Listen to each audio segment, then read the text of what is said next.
Hey guys, so I wanted to talk about cleaning up AutoCAD files for BIM, BIM coordination stuff, or you need it, in context to your Revit model, whatever the case is. I kind of wanted to talk about some workflows because from what I see, from what I'm seeing, it's becoming less and less needed to know AutoCAD, and I just want to touch on some of the things that um, you can get in there and kind of do, or that are at least important to know if you're a BIM coordinator. In fact, if you're a Revit modeler or a BIM manager, it's probably important as well. And just some simple little things, because the tool in itself is incredibly complex, has a lot of stuff to it. But throughout my years of doing it, I've always kind of um, when I've in companies where we were rolling out just Revit projects, um, I've only touched it in these few ways that I'm about to show you. And in other companies where I had to use AutoCAD quite a bit, you would have to know how to set up projects, how to coordinate them in different ways, and that in itself is a complex task. And that's not necessarily what we're going to go over here. It's from a BIM coordination perspective, for people that are just leveraging, Revit projects, and they may get CAD content from consultants or partners. And I want to show you a few things, how, in handling them. So here I've got a civil drawing, and something that I like to do is, if I zoom out, because a lot of these civil drawings are huge, is I like to try to figure out if there's a bunch of stuff sitting out here, and I'll just do a zoom extents. And because sometimes when you bring it into Revit, if it exceeds 20 miles, you'll get that error. You can still bring it in, but then it'll mess up the it'll start visually, it screws it up sometimes. And I have noticed it kind of glitchy when you do bring in those models, or bring in those size CAD files. So I like to just go out here and clean stuff up, and that also depends on what you're trying to do and what you're cleaning up and things like that. Um, you're just gonna have to pick and choose and identify what the best approach is. Another thing is, a lot of times, if I know that this is going to be the only CAD file, like the instance here, I'll go in there and just start deleting stuff. So I'll grab entire layers and I'll delete them and get them out of that model, because essentially I just want it as clean as possible and only representing what we actually care about. So I'll go in there and delete that stuff. Um, Another good thing is, before I then save this model, I'll do a purge. So I'll go in here and purge the model.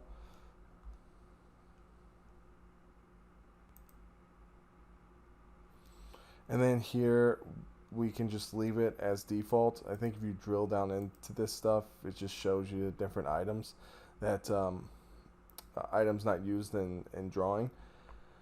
And I generally just use this, or leave this as is, and I come down here and just do a purge all, and then purge all items. And then down here you can see some stuff happening. It's scanning the drawing. Sometimes I'll do it again just in case. And that's kind of like the same case in Revit, where you'll purge it like 3 times and it's still picking up stuff each time. So with that closed, I also want to do I think it's a reg app purge. So you put a dash and then PU, and then you can enter, and it'll do this. It'll pop up this dialog box where you then would just press R, which you can see down here. Puts a little dot next to reg apps. That's nice, because some apps, reg apps, kind of, it can accumulate to quite a bit inside your AutoCAD file, and you don't necessarily need it. So then after I do that, I'll just press enter, and then I'll do enter again, and then I'll say no to this. So I'll press N, and then you can see down here it deleted 127 registered applications. Um, and after I do that, I then audit the model.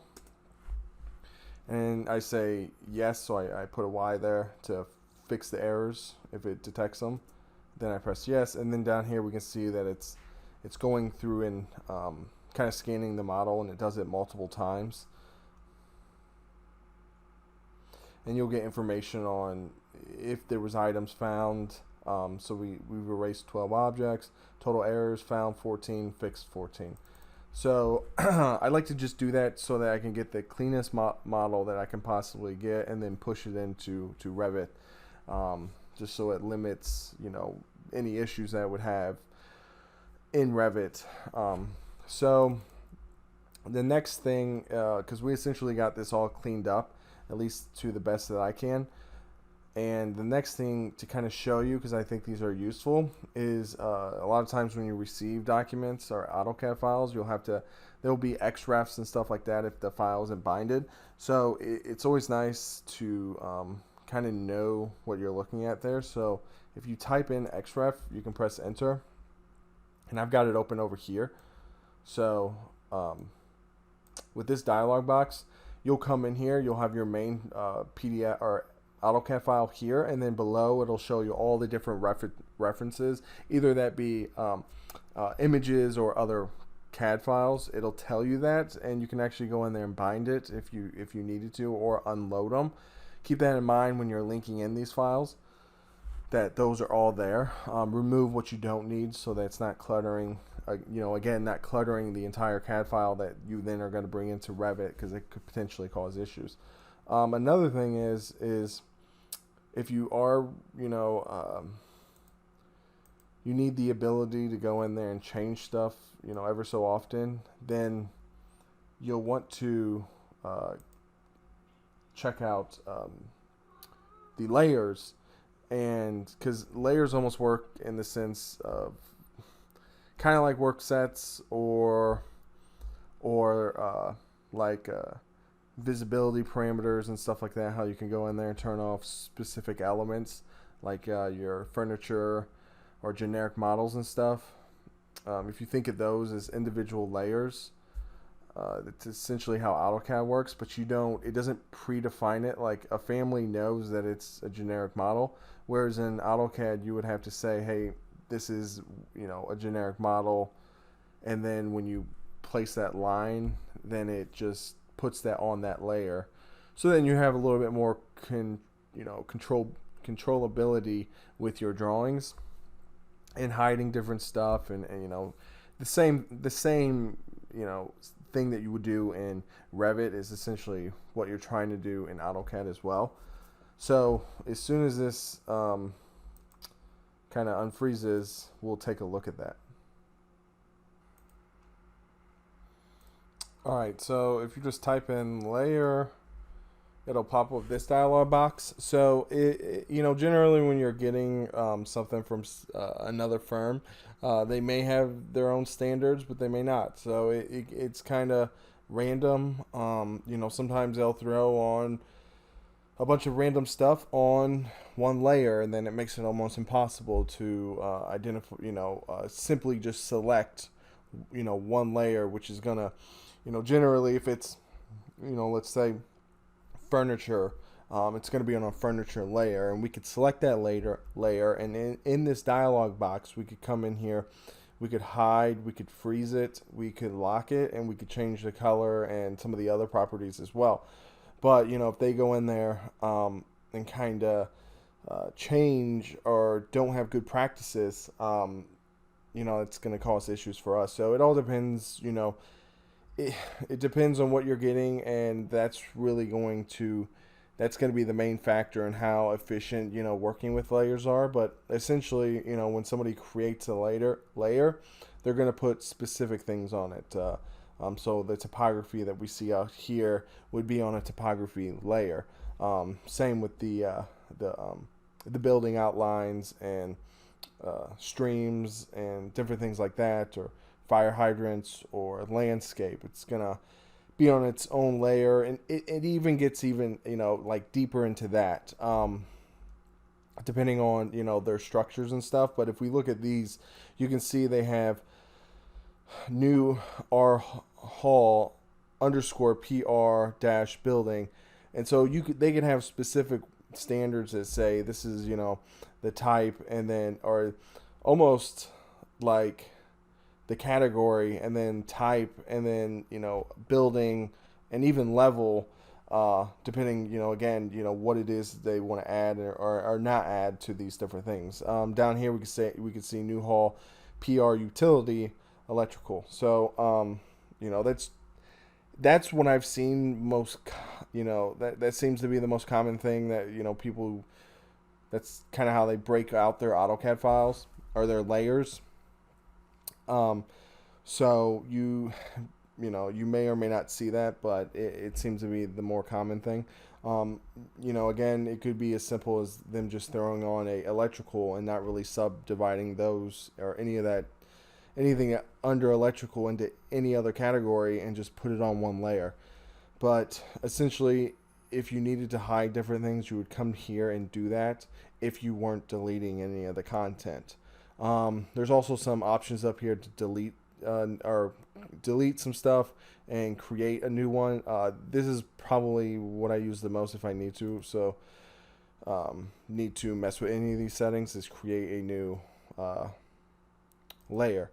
And by clicking that, it'll create a new layer. My computer's, for whatever reason, being incredibly laggy, but it will create a new layer, which will give you then the same options that you see down here that you could then fill out. You know, for example, if you only cared about specific things in a CAD file, you could create your own layer, grab all those elements, and then add them to that layer, so that then you can turn everything else off and just turn on your user created layer. So that's really it.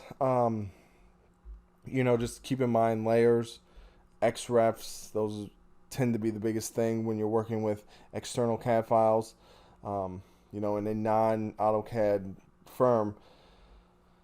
And just make sure that when you receive the files, you know, try to clean them up as much as possible. You know, delete geometry if needed, audit, purge, and then dash, purge, and then press R for reg apps and delete those as well.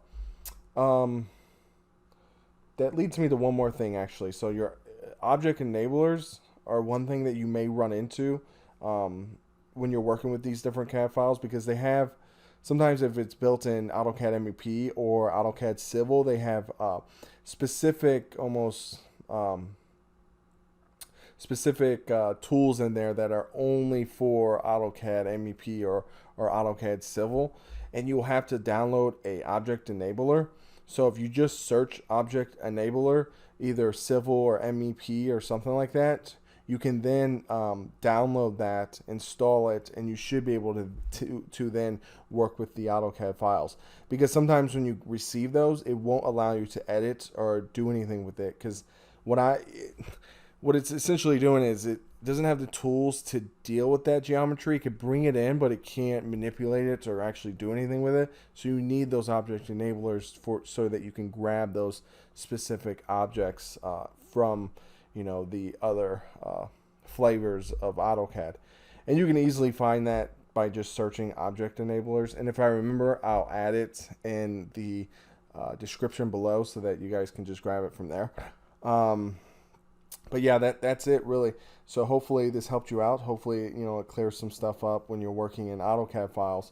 And yeah, thanks a lot for watching. Like, share, comment. If you want to see more, subscribe. Thanks a lot.